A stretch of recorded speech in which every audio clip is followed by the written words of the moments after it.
নির্বাচনের ফল ঘোষণার একদিন পর পদ থেকে সরে দাঁড়ালেন ভারতের প্রধানমন্ত্রী নরেন্দ্র মোদী। রাষ্ট্রপতি ভবনে গিয়ে পদত্যাগ করলে তার ইস্তফা গ্রহণ করেন দ্রৌপদী মুর্মু। নতুন সরকার গঠনের প্রক্রিয়া শুরুর অংশ হিসেবে সংসদ ভেঙে দেওয়ার সুপারিশ করেন প্রধানমন্ত্রী নরেন্দ্র মোদী, যা গ্রহণ করে চলতি ১৭তম লোকসভার বিলুপ্তি ঘোষণা করেছেন রাষ্ট্রপতি। ভোট পর্ব শেষ হতেই জোট ভাঙা করার যে খেলা শুরুর ইঙ্গিত মিলেছিল তা জমে ওঠার আগেই মোদী পরিষ্কার করলেন সরকার গঠনের প্রস্তুতি নেই, শরিকদের নিয়েই দেশ চালাবে বিজেপি। এরই মধ্যে জোট সঙ্গীদের সঙ্গে আলাপ করে সরকারের রূপরেখা তৈরির কাজেও হাত দিয়েছে বিজেপি নেতৃত্ব।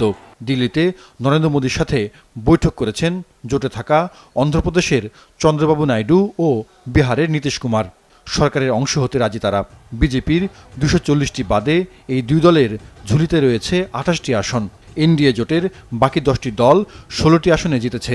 সব মিলিয়ে জোট পেয়েছে ২৯৩ আসন। কংগ্রেস নেতৃত্বাধীন ইন্ডিয়া জোট ২৩৪টি আসন পেয়ে এবার বেশ শক্তিশালী রূপে আত্মপ্রকাশ করেছে। পরবর্তী করণীয় ঠিক করতে আজ দিনভর তারাও বেশ কয়েকটি বৈঠক করেছে। জাহিদুর রহমান, মাছরাঙা নিউজ ডেস্ক।